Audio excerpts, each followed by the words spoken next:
नमस्कार, मैं हूँ आशुतोष और आप देख रहे हैं सत्य हिंदी। सत्य हिंदी के विशेष कार्यक्रम श्रवणगढ़ की खरी खरी में आपका स्वागत है। ये हमारा वो कार्यक्रम है जिसमें देश के जाने माने पत्रकार संपादक श्रवणगढ़ जी अपनी तीखी टिप्पणी करते हैं मौजूदा राजनीतिक माहौल पर। और उनकी तीखी टिप्पणियों से ना तो सत्ता पक्ष बचता है ना विपक्ष, और दोनों ही तिरमिला के रह जाते हैं। आज फिर मुखातिब होंगे श्रवण जी से और जानेंगे कि पाकिस्तान खिलाड़ियों से हाथ न मिलाने पर उनकी राय क्या है। ये सवाल इसलिए धीरे धीरे काफी बड़ा होता जा रहा है क्योंकि ये मसला सिर्फ खेल का नहीं है। ये मसला सिर्फ दो देशों के बीच में क्रिकेट का नहीं बचा है। ये मसला भारत की विदेश नीति, भारत की डिप्लोमेसी और अंतर्राष्ट्रीय स्तर पर भारत की कूटनीति का एक अहम हिस्सा बनकर सामने आता हुआ दिखाई पड़ रहा है।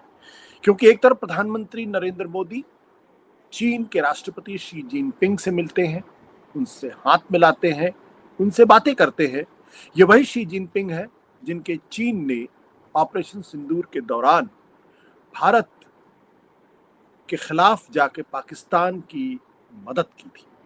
और भारत के अपने सैन्य अधिकारियों ने माना था कि एक सीमा पर भारत दो शत्रुओं से लड़ रहा था।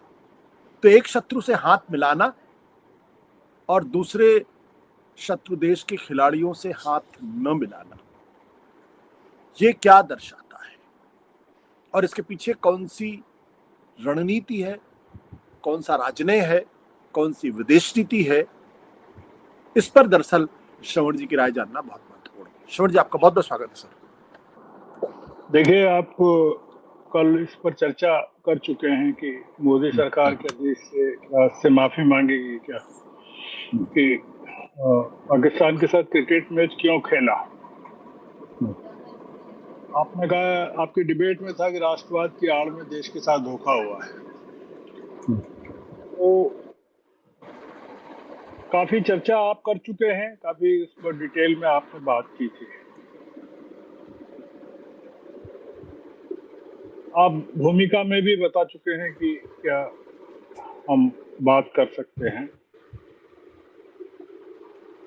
देश इस समय दो धड़ों में बटा हुआ है, क्रिकेट को लेकर और किसी चीज को लेकर ना।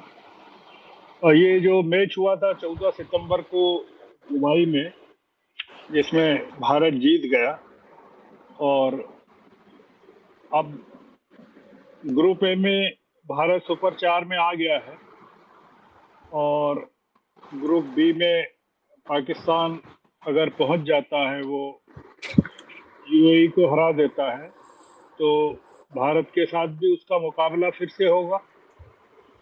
और दोनों देशों की टीमें अगर फिर से टॉप पर पहुंच गई तो दोनों के देश में फिर से होगा, फाइनल भी होगा।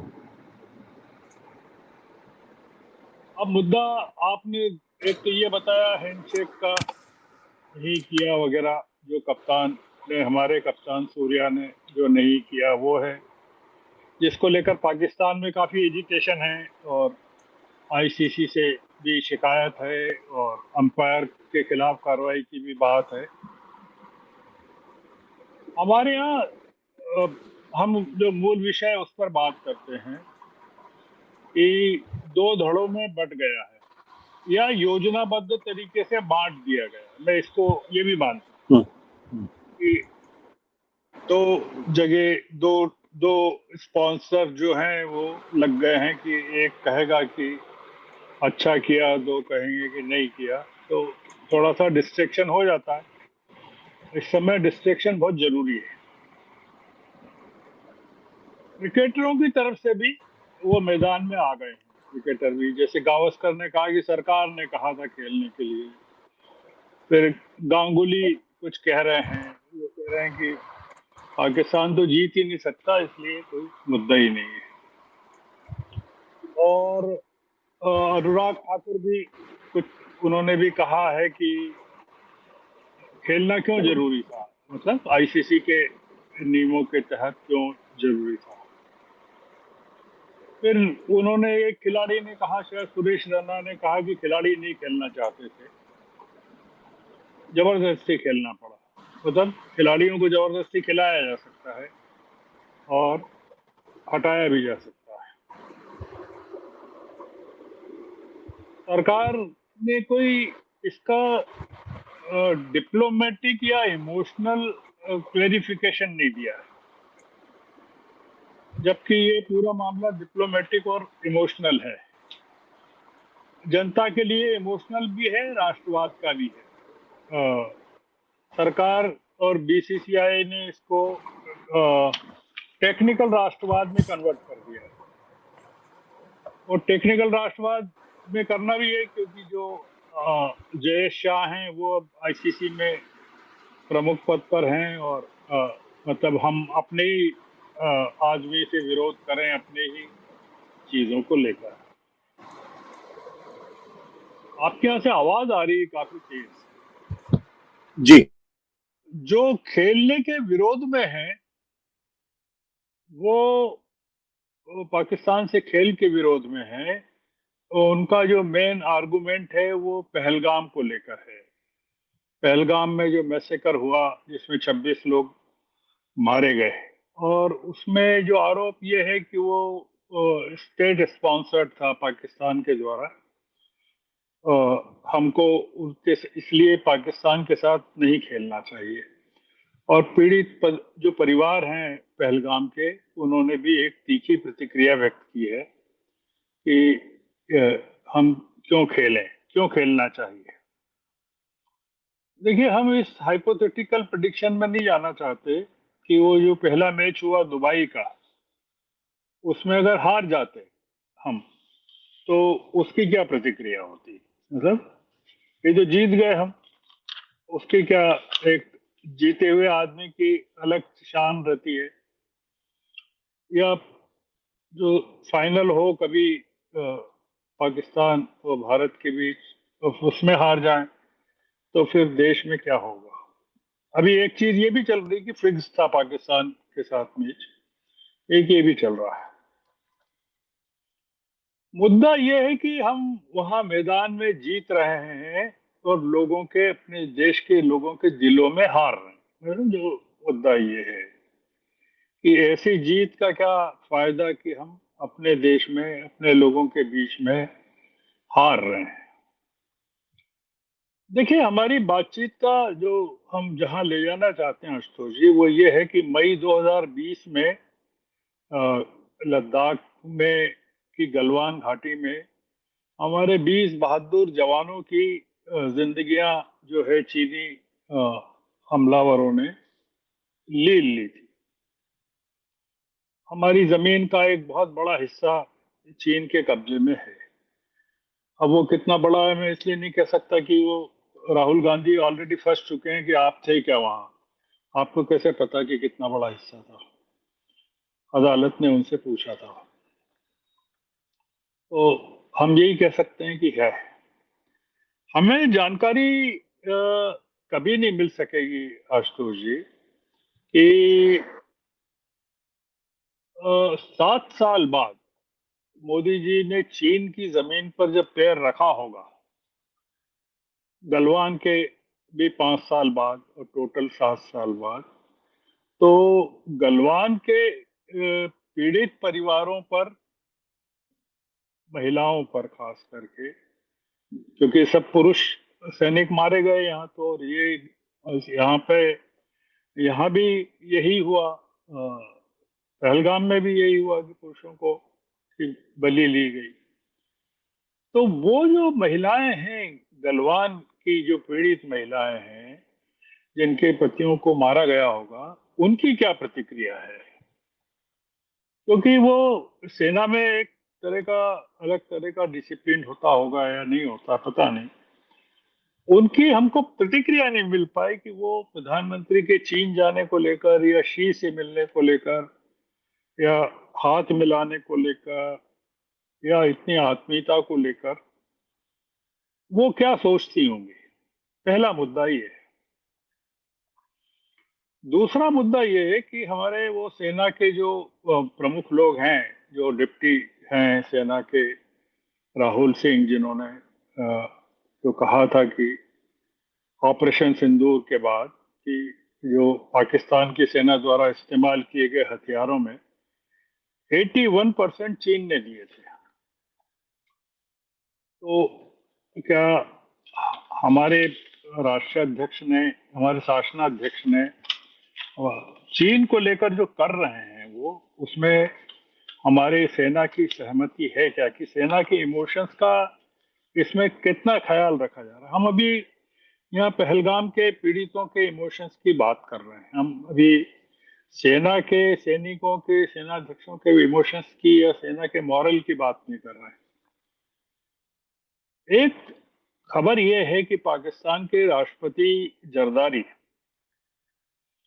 इन दिनों चीन की यात्रा पर है और उनके साथ बिलावल भी हैं और बिलावल की वाइफ भी है। ये इंपॉर्टेंट ये नहीं है, दो चीजें, एक तो यात्रा बहुत लंबी है, मेरे ख्याल से 10 दिन की है, 15 दिन की भी हो सकती है, 10 दिन की। दूसरा ये कि जो खबरें प्रसारित हुई हैं कि चीन ने जरदारी के लिए अपनी गुप्त, जो बहुत ही सीक्रेट सैन्य छावनी है, उसको खोल दिया। मतलब उसके फोटोज आए हैं कि जरदारी उसको देख रहे हैं, प्रसन्नता व्यक्त कर रहे हैं।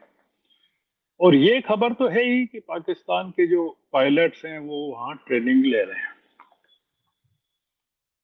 हमारे यहाँ के प्रधानमंत्री के लिए इस तरह के ओवरचर्स कभी हमने सुने नहीं कि चीन ने इस तरह की आत्मीयता दिखाई हो और या इस तरह का किया।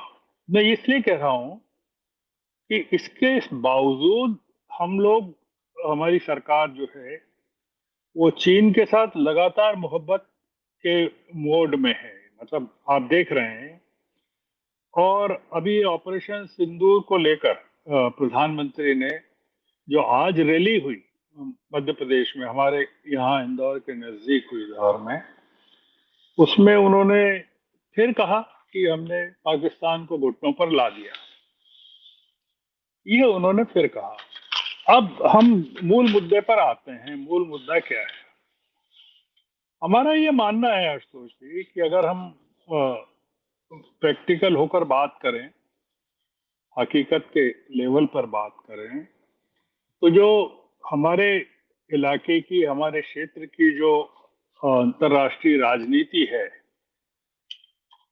उसमें पाकिस्तान के साथ संबंध बहुत सुधारना मोदी जी के लिए एक मजबूरी बन जाएगा या बन गया है। उसको आप टाल नहीं सकते। मतलब उसको राष्ट्रवाद के कवर में उसको नहीं देख सकते, राष्ट्रवाद के चश्मे से नहीं देख सकते। इसका मुख्य कारण है, मतलब मैं इस आशंका को नहीं उठा रहा हूं अभी कि हो सकता है ये जो मैच खेला गया हो एशिया कप का, इसके पीछे भी कोई अंतर्राष्ट्रीय दबाव रहा हो। मैं उस मुद्दे पर नहीं आ रहा। पाकिस्तान के चीन के साथ बहुत जबरदस्त अच्छे संबंध हैं और हमने भी चीन के साथ बहुत अच्छे संबंध कर लिए हैं। दूसरा ये कि अमेरिका के लिए, ट्रंप के लिए पाकिस्तान एक कैप्टिव स्ट्रेटेजिक रिजर्व बन गया है।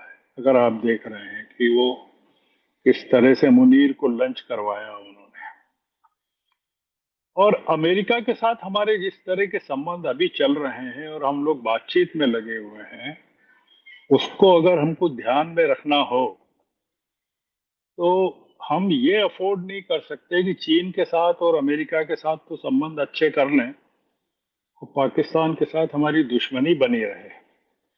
तो ये, इसको हम ये मान के चल सकते हैं आशुतोष जी कि वोटों की राजनीति के लिए, चुनाव के लिए हम बार बार पाकिस्तान को घुटनों पर लाते रहेंगे और पाकिस्तान के साथ बातचीत भी करते रहेंगे और उसके साथ क्रिकेट भी खेलते रहेंगे।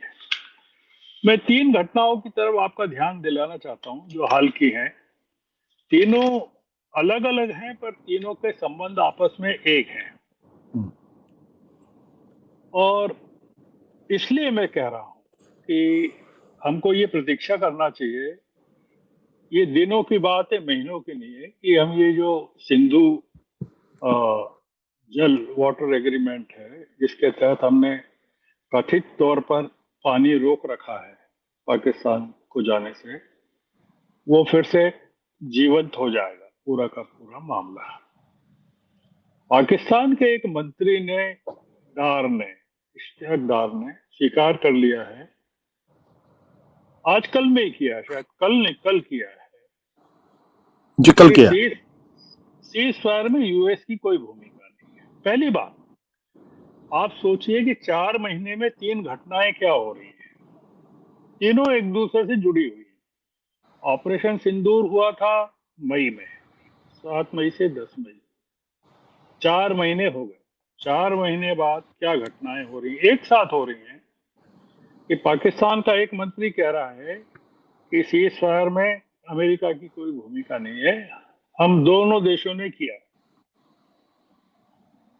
पाकिस्तान का एक आतंकवादी संगठन जैश ए मोहम्मद का एक सरगना, उसका वीडियो वायरल हो रहा है, प्रमुखता से हो रहा है, और वो ये कह रहा है, स्वीकार कर रहा है कि बावलपुर में जो ऑपरेशन सिंदूर के दौरान स्ट्राइक हुई उसमें मौलाना मसूद अजहर के पूरे परिवार का खात्मा हो गया। अब आप सोचिए, ये दोनों घटना ये भी 4 महीने बाद आपको प्रकट हो रही है। मतलब ये कोई ऐसी चीज नहीं है कि इनको आने में 4 महीने लगे, भारत पहुंचने में, या वीडियो को आने में 4 महीने लगे, या पाकिस्तान के मंत्री को ये कहने में 4 महीने लगे कि ये दोनों देशों के बीच में हुआ है। आपने हाल के दिनों में कभी भी नहीं सुना होगा कि ट्रंप साहब ने ये रिपीट किया हो कि सीज फायर मैंने करवाया। उन्होंने, आप देख रहे हैं कितने आत्मीयता के साथ मोदी जी को बधाई दी है, और मोदी जी ने भी रेसिप्रोकेट किया है। मैं अंत में ये कहना चाहता हूं कि हम चारों तरफ से, मतलब चीन से, पाकिस्तान से, अमेरिका से, रूस की तरफ से, आप देख रहे हैं कि मोदी जी का किस तरह से महिमा मंडन हो रहा है। जन्मदिन की बधाइयां मिल रही है, 75वें, तमाम चीजें चल रही है, और इसी दिन उसके आसपास ये हो रहा है कि हमने ऑपरेशन सिंदूर में किस तरह से पाकिस्तान को घुटनों पर लाए, और उसका कंफर्मेशन पाकिस्तान कर रहा है, हम नहीं कर रहे। तो ये जो चीजें हैं, ये क्रिकेट के मैच से अलग करके मत देखिए, या हमको नहीं देखना चाहिए। ये एक बड़े किसी मतलब मंतव्य का हिस्सा हो सकती हैं, किसी बड़ी स्ट्रेटेजी का हिस्सा हो सकती हैं। तो इसमें जिस राष्ट्रवाद की बात हम करते हैं, या पहलगाम के विक्टिम करते हैं, तो वो सबसे पहला तो वो विक्टिम जो है राष्ट्रवादी बन रहा है। इसलिए इसमें कोई और हम, जैसा मैंने कहा, अब हम गिन सकते हैं कि कब होगा कि सिंधु का जो पानी है खुल जाए, ट्रेड खुल जाए, बॉर्डर्स खुल जाए, बाघा बॉर्डर खुल जाए, ये तमाम चीजें होंगी। और ये इसकी इसकी आवश्यकता कितनी ही नहीं है, पर मैं जो अंतर्राष्ट्रीय पॉलिटिक्स का मैंने आपको बताया, दबाव बताया, चीन का दबाव बताया, अमेरिका का दबाव बताया, वो, और पाकिस्तान के साथ एक लंबे समय तक हम दुश्मनी के माहौल में रह नहीं सकते, क्योंकि पाकिस्तान भी आखिर जिस तरह से बना है, और हमारी बगल में है, और वहाँ जो लोग हैं उनके साथ जो रिश्ते रहे हैं, तो ये तमाम चीजें हैं। एक डिबेट इस पर चलेगी, चलती रहेगी। आपने भी कहा है, जैसा मैंने कहा है, कि अभी मैच और होना है, और मौके आएंगे कि हाथ मिलाएं कि नहीं मिलाएं। अब इसमें खिलाड़ियों की बलि नहीं लेना चाहिए। हम बेवजह खिलाड़ियों को निशाना बना रहे हैं, और खिलाड़ियों का इसमें कोई लेना देना नहीं है। आपके डिबेट में कल किसी ने कहा था कि वो मैच चल रहा था, अचानक खबर आई इंदिरा जी की, तो सारे खिलाड़ियों ने मना कर दिया खेलने से, लौट आए। शायद आपकी डिबेट में ये एक बात हुई। जी जी जी। तो वो एक मुद्दा अलग है, पर ये चीजें अलग हैं। इसलिए हम शायद बहुत ज्यादा इमोशनल हो जाते हैं, और ये पॉलिटिशियंस जो हैं इनका इमोशन से कोई लेना देना नहीं है। तो हम अगर पॉलिटिशियंस के दिमाग से सोचना या दिल से सोचना शुरू कर देंगे तो शायद इस तरह की बहस में थोड़ा से हम ज्यादा प्रैक्टिकल हो जाएंगे। तो हम आज की चर्चा को इसी नोट पर खत्म करते हैं। जी thank you sir, thank you, thank you.